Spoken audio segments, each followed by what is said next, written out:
This is the Bring Back Soul Music Podcast, the only podcast devoted to making soul music relevant again. Let's get started with your host, Todd Woodson.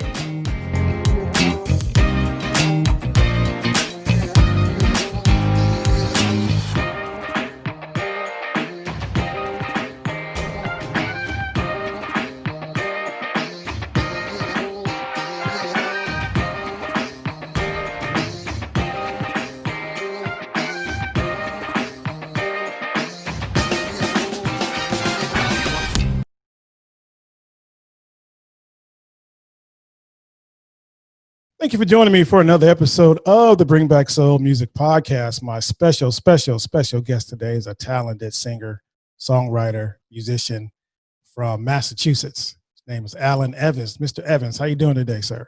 I am doing well. Fantastic, man. Welcome to the Bring Back Soul Music Podcast. Man, thanks for having me. I've been looking forward to this. Oh, man, great. I'm glad you joined. Glad you joined in. You guys have a new single out.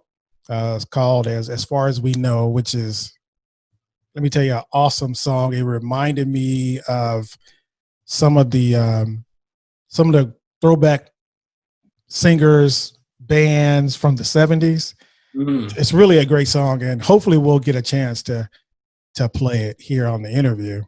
And we're going to talk about that and everything else. But before we do, tell us a little bit more about Alan Evans.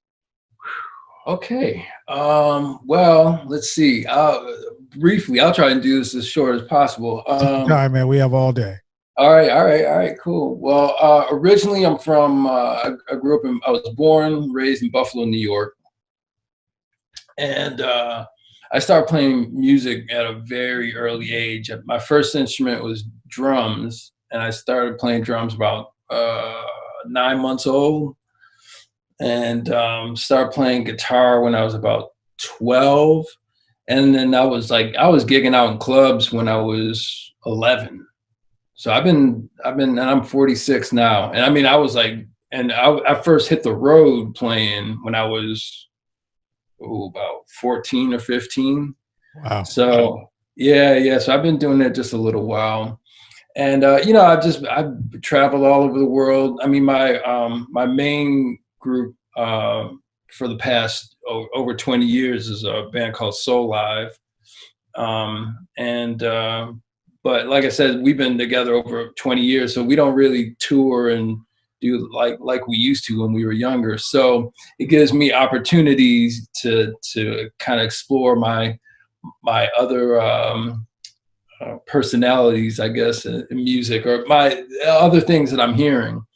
So one of them being Crushed Velvet and the Velveteers. And but I mean, I guess, and I'm also a studio engineer. I have our own recording studio, which a lot of my music is recorded, but bands from all over the world come in and I record, mix, master, all this kind of stuff. But when it comes down to it, I'm just a lover of music. And the lover of music and specifically songs, you know what I mean? Like songs that really either tell a story or help convey, do a very good job of conveying emotion, things like that. If I wasn't playing music, music would be in my life somehow. So when it really comes down to it, I'm just a lover of music. Okay. Plain and simple. Excuse me. And so you said that you were playing the drums at, I think you said 9 months. Yeah, that's what my mom says. And there's, yeah. So, yeah, I mean, so the funny thing is, it's drums, but more specifically, I guess music is kind of my first language. It's a lot easier for me to express myself through music than it is the spoken word, but I guess that kind of makes sense, Right. Was music was prevalent in your home growing up? Oh yeah, big time. So my father was a huge collector of music, a student of music, you know, just a huge fan of music. He wasn't a professional musician, though he could have been easily. So he was a drummer. So that obviously that's where the drums came in. And turns out, well, I shouldn't say turns out, but my mother's father, my grandfather, who I had never met, he passed away years before I was born. He was a drummer as well. So I guess it was, you know, it was just kind of in my blood. But music was a huge part of our existence. I mean, and like I said, my father, like he, you know, in his lifetime, he saw, I mean, man, all of the jazz greats, like at the prime. You know what I'm saying? Like, I mean, he was going to see concerts back in the 50s, in the 60s. And you know what I'm saying? Like, so it's like, he would tell stories about one story, he would say, you know, he saw Tony Williams for the first time when Tony Williams was out playing drums with Miles Davis, like on the first tour. You know what I'm saying? I mean, that's like, not a lot of people can, you know, can say that, you know. So, at least people who are still around. So, so anyway, so music was always playing in the house, and yeah, it just rubbed off, you know. Okay. You have siblings who are in the music business too, or do music? Yeah. So my younger brother Neil is in Soulive with me. He plays keyboards. And then so we have two younger sisters who aren't, they don't play music. So it's basically just my brother, my younger brother, and myself, you know. And actually, so our older brother though, who's quite, you know, Rod is 17 years older than I am. Rod was actually, I mean, he's a big music head. Audiophile. He was a DJ back in the 70s. So man, so that's the crazy thing. So like coming up, we have you know, our father who would be playing us, you know, jazz, classical music, and definitely turned us on to some other stuff, you know, that was a little outside the jazz realm, you know. But then we had my brother Rod, who was like, man, I remember the day Off the Wall came out. You know what I'm saying? Like, I mean, that's, you know, I guess I'm, you know, like I said, I'm 46, you know, so, but so he was hipping us to, you know, all the funk, you know, I mean, like Rod was, you know, he saw Donny Hathaway on the tour when they recorded the live album. You know what I mean? Like he was at Parliament Funkadelic when they were landing the mothership in 77. And this is all the kind of stuff. So he was having us stuff, you know, Bob Marley, you know, all this. So we had everything's coming in from all directions. And then, like I said, it just rubbed off. Okay. So I guess music was always around. So naturally, you just kind of gravitated toward it. Tell us about, we're going to get into the new single, but tell us about Sola Live. When did you guys form that group? And tell us a little bit more about some of the music you guys did. Wow. So Soulive formed in 1999.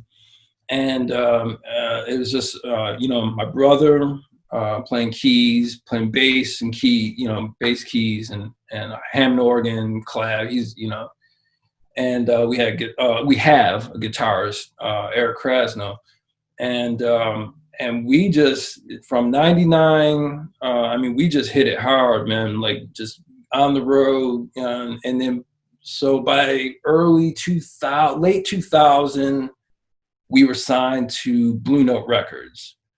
And, you know, and just from there, things just kind of took off. After Blue Note, we took a little break from the major label thing, but then we signed with Concord Records. And then at the time, they purchased Stax. So then all of a sudden we found ourselves on Stax Records. So we put out you know, and that was crazy, you know, because that was right around the 50th anniversary of Stax Records. So we actually did a show in Memphis to celebrate that 50th anniversary.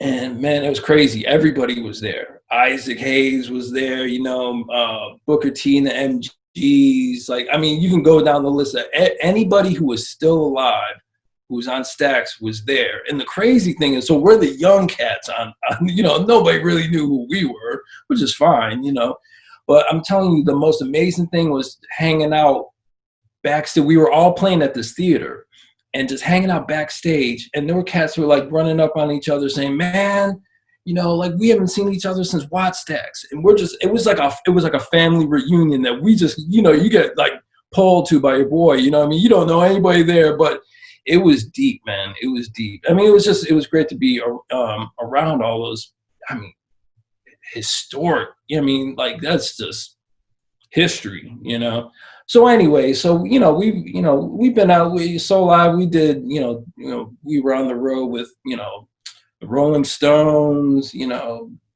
Dave Matthews Band, did stuff with Shaka Khan, Stevie Wonder sat in with us. I mean, we've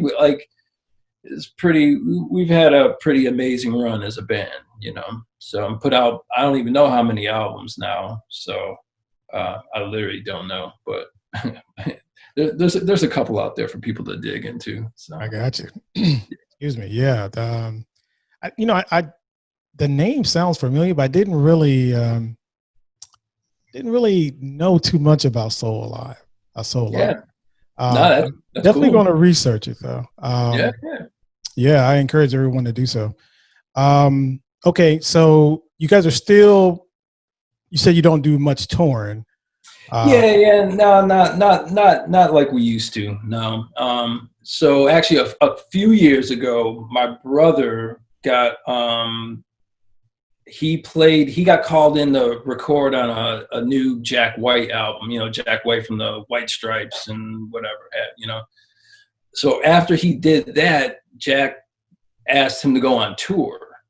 And so Neil, my brother Neil, was out with Jack for like a year. So obviously we didn't do anything in that year. And then once that tour was over, Neil wanted to just kind of chill out because that was like a full on rock star tour. You know what I mean? Like, so he basically didn't sleep for like a year.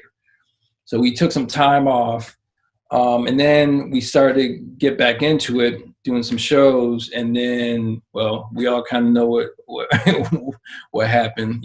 Everybody kind of took a break. So when the whole pandemic hit, I wasn't touring a lot anyway, so that part of it didn't affect me that much. But I just said to myself that, man, like I'm going to take this time. I don't know how long we're all going to be off from the road and whatever, but I'm going to be super productive with my time. And that's really when I kind of dove into all of this other music that I'm doing for my label. And one of them being Crushed Velvet and the Velveteers. So, yeah. Okay. So let's talk about Crushed Velvet and the Velveteers. I read in the bio that Crushed Velvet is actually your alter ego. Yeah, exactly. Yeah. So that kind of started. I put a Crushed Velvet and the Velveteers album out years ago, maybe 2009, somewhere around there. I can't even remember. But I had a whole bunch of tunes, and what had happened, I ended up going into my studio and just I played bass, drums, guitar, some keys, and things like that. And I said, all right, well, I got an album worth of tunes, but I just didn't want to put my face on, hey, Alan Evans, like whatever. That just didn't seem. I just wanted to do something different. So I'd always kind of laugh to think what would happen if someone came into the studio and saw me recording. A lot of times I'm just by myself because I feel like with each instrument I'm playing, I have a different personality. And that's a lot of that comes from, it's if you, at least this is the way I look at it. When you have like a band in the studio, you have different personalities playing off of each other, and that's what really makes it kind of come to life in a way. So so that's how I approach each instrument. I play guitar differently than I play bass. I literally go into a different headspace. Same with drums, keyboards, singing. So that's kind of where the Crushed Velvet alter ego really came to be. It's just like a way of me being able to express myself. And it really the Crushed Velvet thing comes out of my guitar playing and the way I write music. So it's funny when you, I guess it's similar to acting in a way. It allows you to kind of express yourself maybe a little differently than if it was just yourself.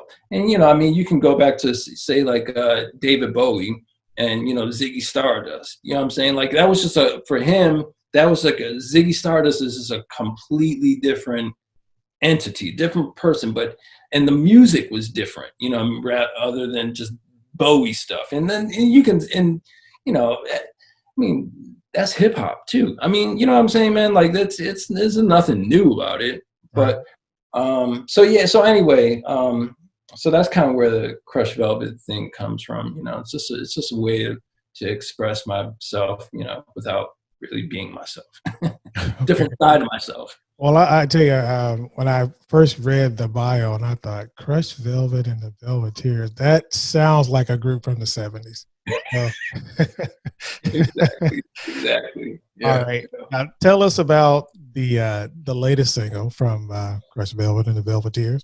As far as we know, I think I read that you wrote that a couple of years ago. Sometime last year. Yeah.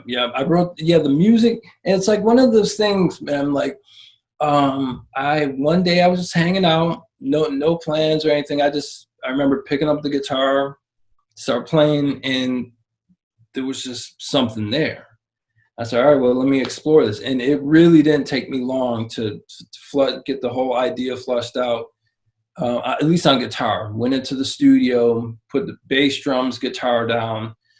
And during that process, something told me to hit up my man Stefan, who Brother Goodlove, and I said, man, he's going to write to this. He's going to sing on it. Now at the time, it wasn't a Crushed Velvet tune. It wasn't anything. It was just a song, So I sent it over to him. I said, man, I don't know what I'm going to do with this, but I would love for you to, write to it. He said, all right, cool. I'll check it out. And the thing is, for whatever reason, I named it As Far As We Know. Have no idea why. Literally no idea. That's the first thing that came to me. Sent it off to him. He's like, oh yeah, I got it, man. I'm all right. I got something already. Within a couple of days, he sent me a demo version of it that he just sang real quick. And I lost my mind, man. And again, but I had no plan for it. So fast forward to a little bit before the lockdown. I had another group of tunes, and all of a sudden I was like, all right, I got an album here, or what's shaping up to be an album, Crushed Velvet. Let me do it. It's been years. And I was going through, I said, all right, well, what else do I have that I could throw on this album? And I totally forgot about that joint. Found out, I was like, oh, that would be perfect. So hit Stefan, hey man, so he put the final vocals on it. Then I sent it, got some keys on it, the horns, the strings. And then I had the song was complete. And then Minneapolis went down. And man, I remember finally, like, I don't know, man. It was weird, like I said, the tune came so easy to me. And for Stefan, for him as well. And I tell people often, man, that at least the songs that I really dig the most that I've ever written, man, I'm comfortable with this now.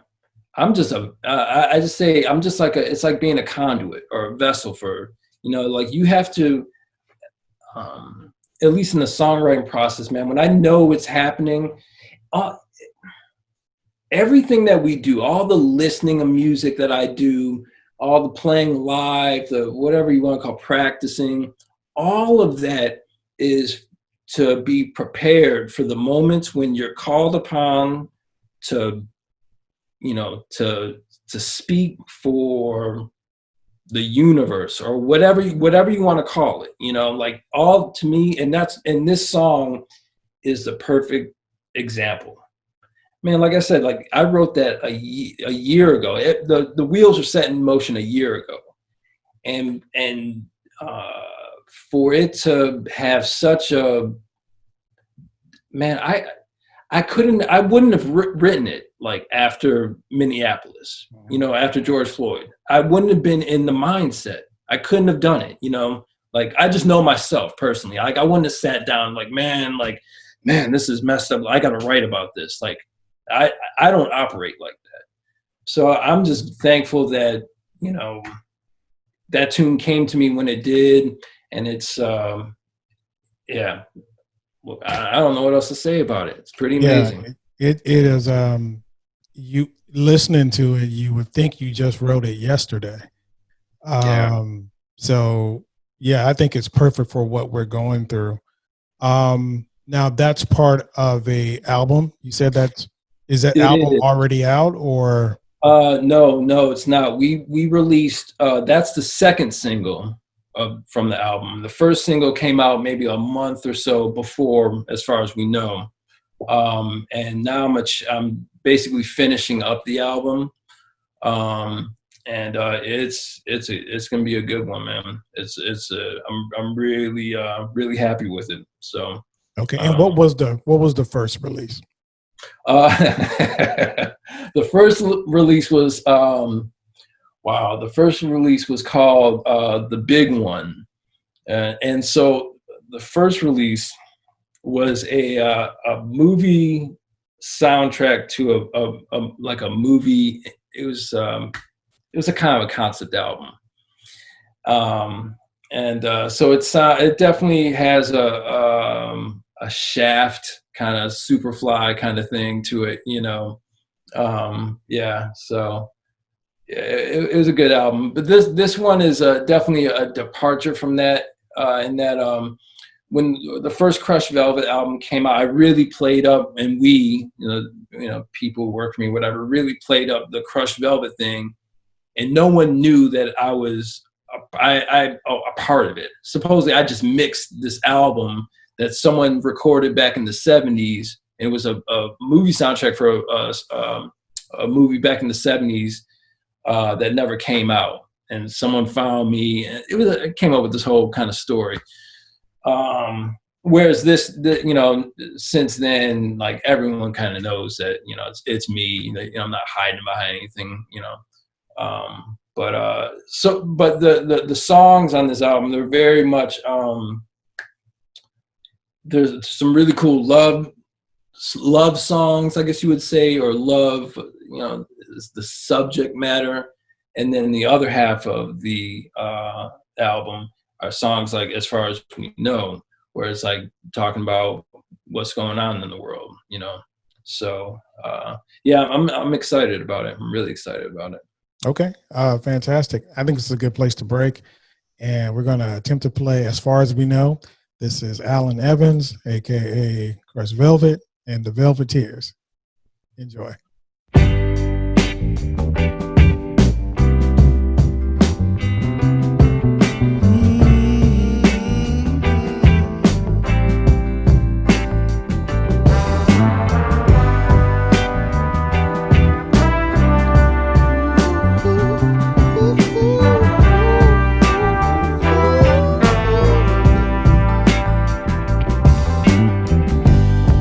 Believe there's good inside of all of our inside, that a child is born without a demon to her name. Child is born without a demon to her name. And later on, when the child is grown and she learns to hate another, It's only fear passing through with a different face. As far as we know, we ain't too different. You and I could spend all our time, make this world a better ride. Imagine the difference if we try. Imagine the difference if we try.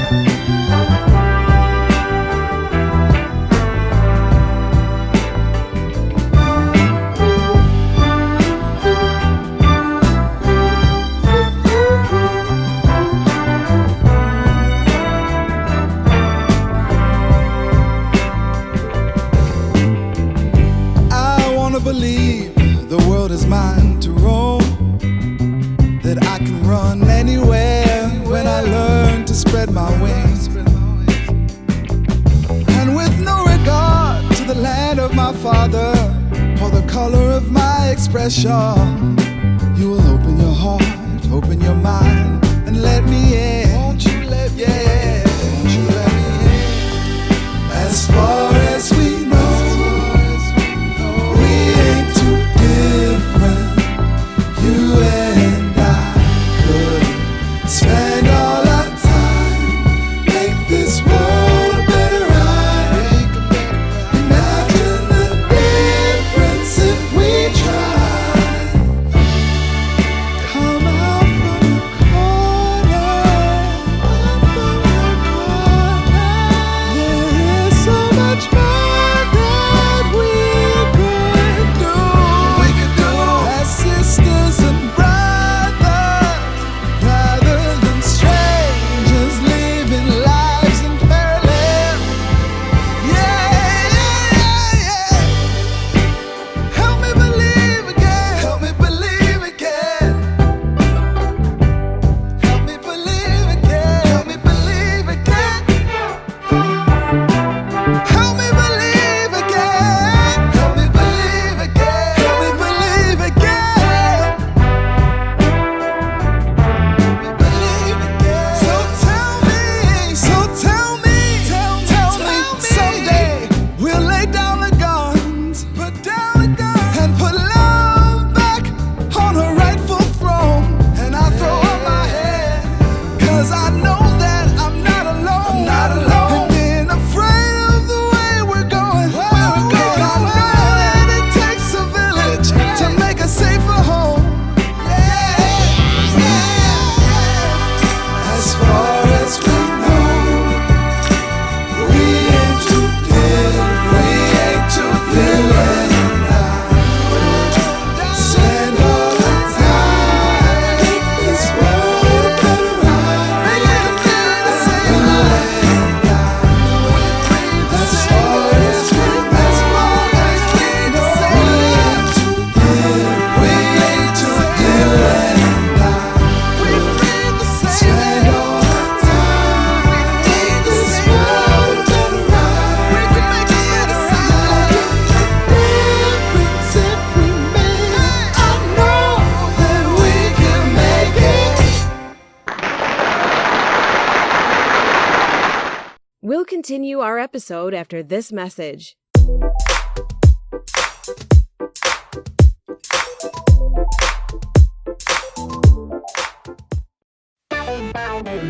Swag at shop.bringbacksoulmusic.com.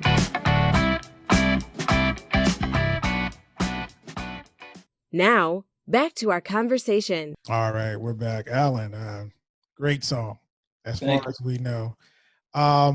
Before we continue on, tell us a little bit about Mr. Brother Love. Is that how you pronounce it, Brother Love? Brother Good Love. Brother Good Love. Yeah. So Stefan, aka Brother Good Love, he is man, he's a real cool cat, man. He is the leader and lead singer of this band called Aztec Sun out of Washington DC.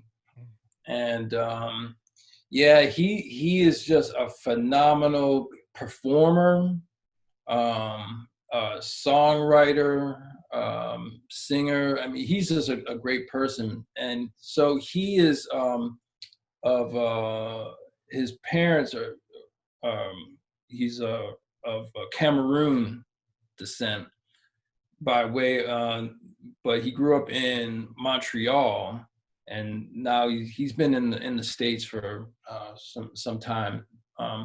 And we met just on a gig back in the day, and just in talking before the show and after the show. From that first discussion, his band Aztec Sun came up to my recording studio, and I recorded and produced an album for them. And we just kind of just stayed in touch over the years, you know, and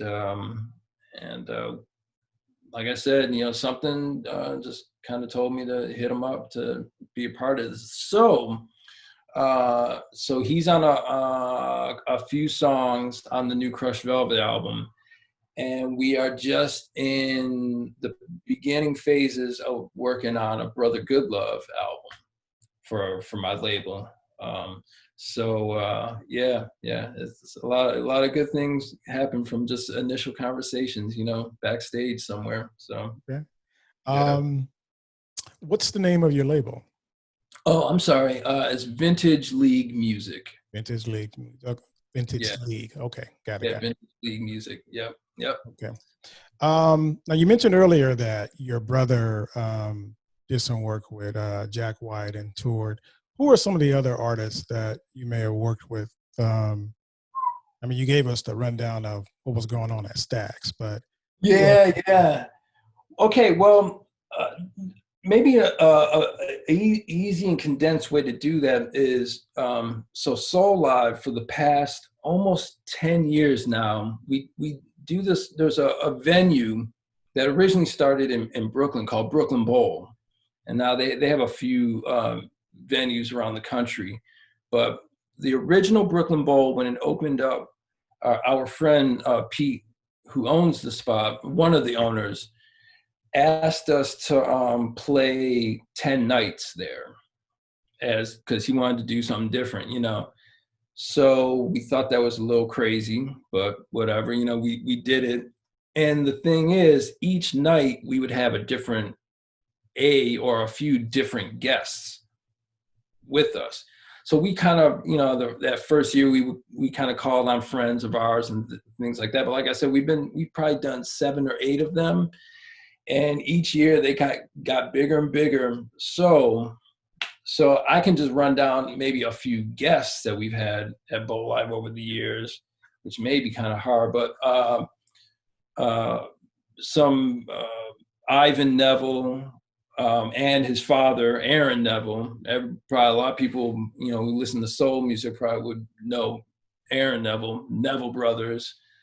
George Porter Jr., a good friend of ours from the Meters. Who else has been on stage with us there? Daryl McDaniels, you know, from Run DMC, you know, he's, you know, been up there with us. Oh man, I mean, Talib Kweli, good friend of ours, man. Derek Trucks is a great, I hate to say blues guitarist. He's just a phenomenal musician, you know. Our good friend O'Teal Burbridge, who is a phenomenal musician. So Bowl Live would just run we have everybody from, Chris Robinson, the lead singer from the Black Crowes, to John Schofield, who's one of the, you know, he's just, he played with Miles Davis, you know what I mean? So, and of course, Questlove. So Quest, Amir, he spins, I don't know if he does anymore, well, not right now, but he would spin every Thursday at Brooklyn Bowl. So whenever he was, you know, whenever we would, like I said, we did 10 nights there, we would do 5 nights, take a couple of days off, do another 5 nights, whatever. But whenever a Thursday would roll around, Quest would come in, sit in on drums, so I would pick up guitar or whatever, you know. That's that's literally just scratching the Right. surface of, Right. and that's just at that one venue Right. over the, but I mean, like Shaka Khan is sat in with us, and she played drums one Wow. night. I didn't Yeah, know that. and she can play. She Yeah. can play. So, but yeah, I mean, yeah, the list goes on, and Frank McComb. I don't know if you cats know Frank McComb, but if you don't know Michelle and Cello, she's a good friend of ours. We were actually on tour with Michelle. We did like a tour of the country actually. So, that was years ago, but it's kind of hard to keep track. Right. I hear you. So speaking of touring and all that kind of stuff, obviously with COVID-19 going on, Yeah. that's pretty much out of the question. Yeah. Well, let me back up a little bit. As far as we know, that's already out. When was that released? That came out. That's a good question. I should know. That's been out about 3 weeks now. Oh, okay. So it was just released. Yeah, it was just released. Yeah. Okay. Yeah. I know it might be kind of early, but how has it been received by the general public? It's been really good, man. I mean, just in this short time, we have the single out, and then the week after the single came out, the official video for it came out. And yeah, I mean, we're getting a lot of streams, a lot of views, a lot of just a lot of positive reaction to it, and like you said, I mean, and it's definitely like you said, it's definitely reminiscent of like late 60s, early 70s. I'll say that on guitar, one of my biggest influences, singing, but definitely guitar playing and songwriting, is Curtis Mayfield. So you can definitely hear, like, not that I was going for that. I whenever I'm writing music, I don't really sit down with a song. So I'm going to do my version of this. It's just, that like I said, I've been listening to that music since I was an infant, so that's just what comes out. I don't fight it. It's so weird too, man, because I was thinking Curtis Mayfield, but I was also thinking when I first heard it, Booker T and the MGs as well. Oh, yeah, man. Oh, man. Yeah. So, man, I got a good Booker story for you. Yeah, let's hear it. Actually, so he was a guest of ours at Bowl Live, 2 different Bowl Lives. We did one out in California in Tahoe, and then we did one back in Brooklyn. But when we were out in Tahoe, we were at this spot that we play at. Man, I wish I could. Is that the Crystal Bay? Anyway, it doesn't matter. So that we had like this really nice big backstage, room, and I guess they have like Frank Sinatra's, one of his pianos up there, So we would just kind of sit around, and like I said, every night was a different guest, so we would kind of be running through tunes or whatever. So the night that Booker was on the gig, we were all upstairs in the green room, just hanging out, eating food, and he sat down at the piano. We were running through the songs. Of course, we were gonna play Green Onion, of course, So he sat down at the piano, and he's like, everybody gets the song wrong. What I'm saying? Like, it's one of those tunes. It's so easy, but it's not, what I mean? Like, and he sat down, and I remember my brother sitting, we were all around the piano watching him play. And my brother especially was looking like, oh my goodness, like, you're watching the man, what I'm saying? And seeing how, and he was like, yeah, it is pretty simple, what I mean? But like, but he's just a phenomenal human being. That dude is, and the thing, so that night, both times he played, we had 2 Hammond organs, my brother and then Booker. Woo! Ridiculous.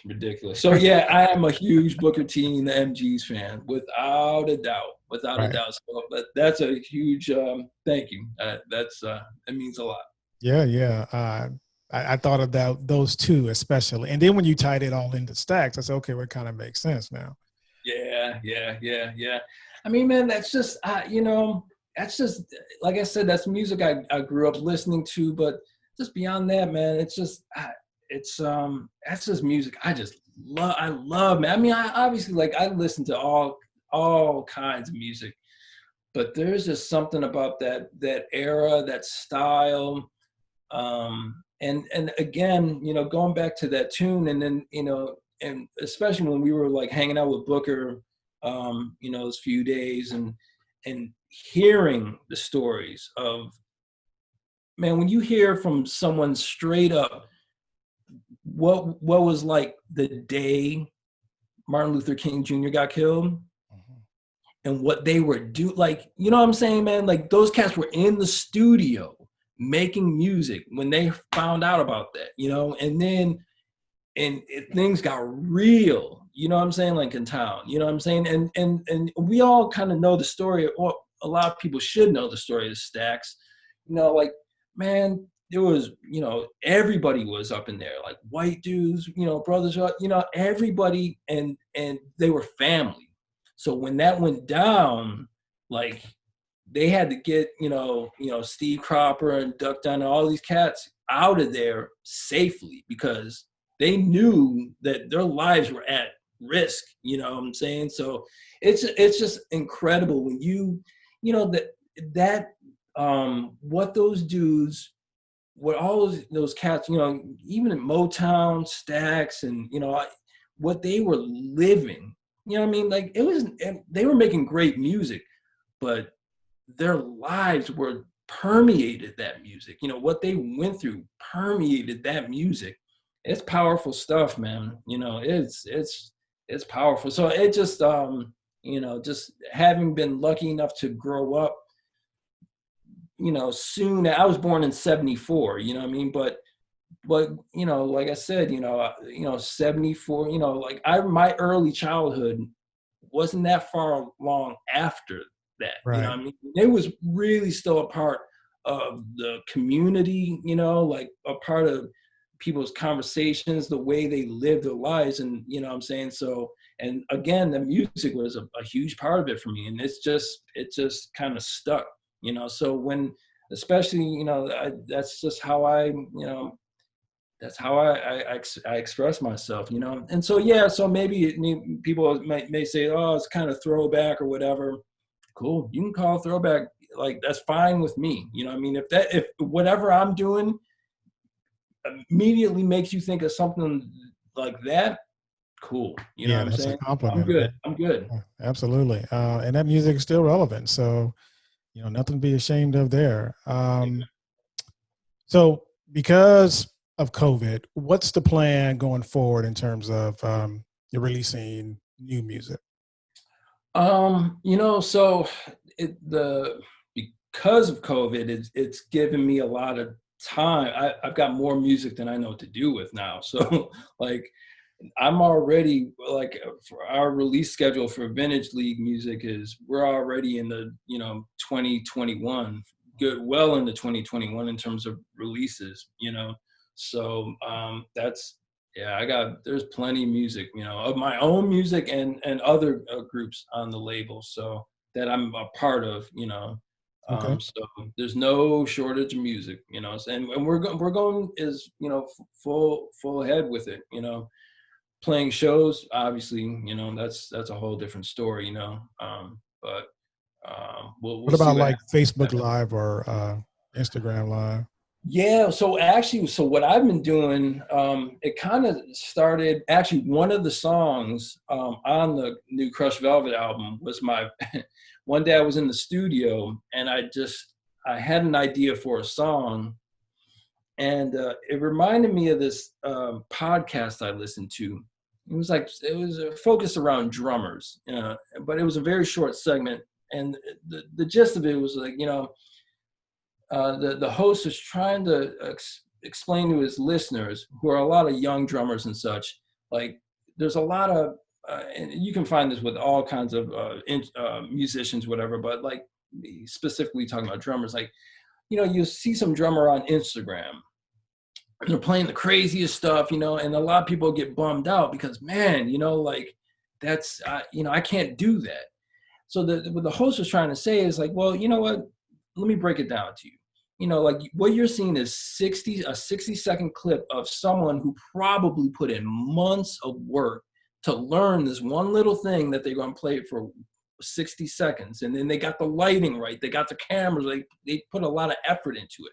You know what I'm saying? But the problem is everything we're seeing now, these 60-second clips, if that now, you know what I mean? Like that's even old school, So anyway, I was in the studio one day, and I had this idea for a song, and I was like, you know what? Let me just go live with it. I want to show people the process, because a lot of people always say, oh man, you play drums, you play guitar, you sing, you play bass, man, you must, I'm like, and it doesn't come that easy. Like what you hear is the final product, you know what I'm saying? But you don't see what could be the struggle to get to that point. So I was like, man, let me go live. And I forgot about it. I just like hit it. It was on the other side of the studio, and I just started going. And the reaction to it was incredible. Because people were like, man, I wish you would do that more. It was so amazing to see you. Like, I'm just in there talking to myself, hyping myself up, like, man, oh, that was horrible. Let me do it again. Like I forgot the camera was on. But I think it's important that for people to just see the process. We don't see the process enough especially in the music business. You just see the final thing, that everything is all glossy and it's all, produced. And, so anyway, one of the songs on the Crushed Velvet album is that first Facebook Live thing that I did. And I've been doing some ever since, so I'll just hit it and I say, I don't know what's about to happen, but we'll see, So and there's something kind of cool about it also for me, in that I don't feel like I have to, but people are, it's kind of like playing a live show for, what I'm saying, like that spontaneity, just creating on the spot, what I'm saying. So it's been a challenge for me. It's been a lot of fun.